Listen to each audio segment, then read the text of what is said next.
they come for story time. I'm Mac.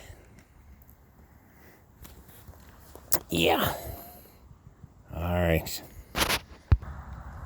My neighbors are very kind to let me pick a few things out of their garden. I got a few of the last tomatoes because it's going to get cold tonight and the next week.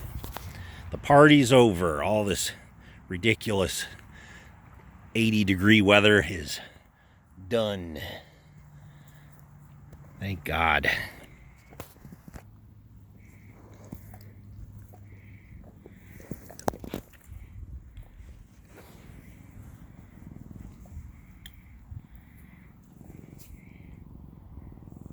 Oh, Mac, yeah.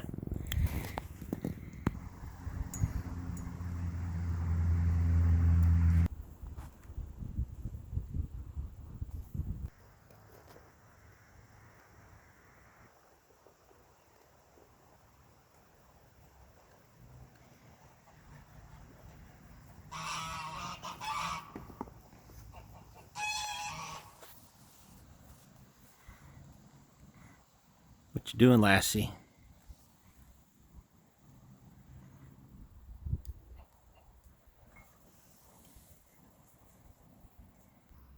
Found the story I was looking for. This one's very short. The Musicians from the Martian Chronicles. The boys would hike far out into the Martian country. They carried odorous paper bags into which, from time to time upon the long walk, they would insert their noses to inhale the rich smell of the ham and mayonnaised pickles, and to listen to the liquid gurgle of the orange soda in the warming bottles, swinging their grocery bags full of clean, watery green onions and odorous liverwurst and red catsup and white bread. They would dare each other on to run on past the limits set by their stern mothers. They would run yelling, "First one there gets to kick." They hiked in summer, autumn, or winter. Autumn was the most fun because then they imagined, like on Earth, they were scattering through autumn leaves. They would come like a scatter of jackstones on the marble flats beside the canals. The candy-cheeked boys with blue agate eyes, panting onion-tainted commands to each other. For now that they had reached the dead, forbidden town, it was no longer a matter of last one there's a girl, first one gets to play musician.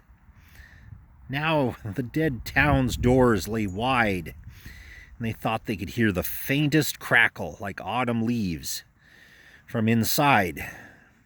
They would hush themselves forward by each other's elbows, carrying sticks, remembering their parents had told them not there, no, to none of the old towns.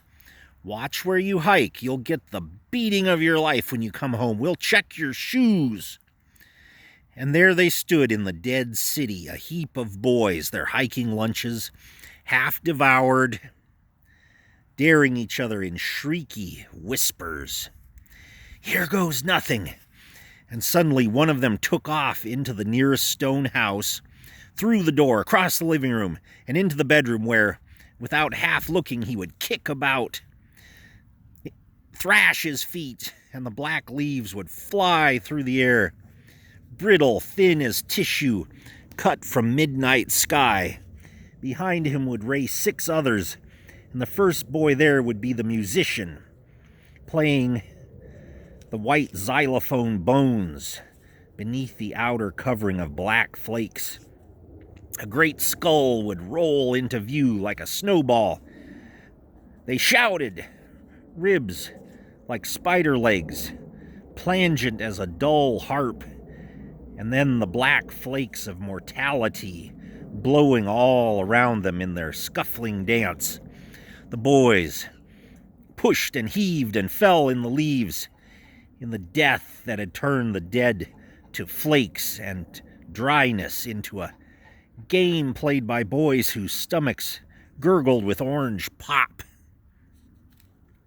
And then out of one house into another, into 17 houses, mindful that each of the towns in its turn was being burned clean of its horrors by the firemen, antiseptic warriors with shovels and bins, shoveling away the ebony tatters and peppermint stick bones, slowly but assuredly separating the terrible from the normal. So they must play very hard, these boys. The firemen would soon be here. Then, luminous with sweat, they gnashed at their last sandwiches. With a final kick, a final marimba concert, a final autumnal lunge through leaf stacks, they went home.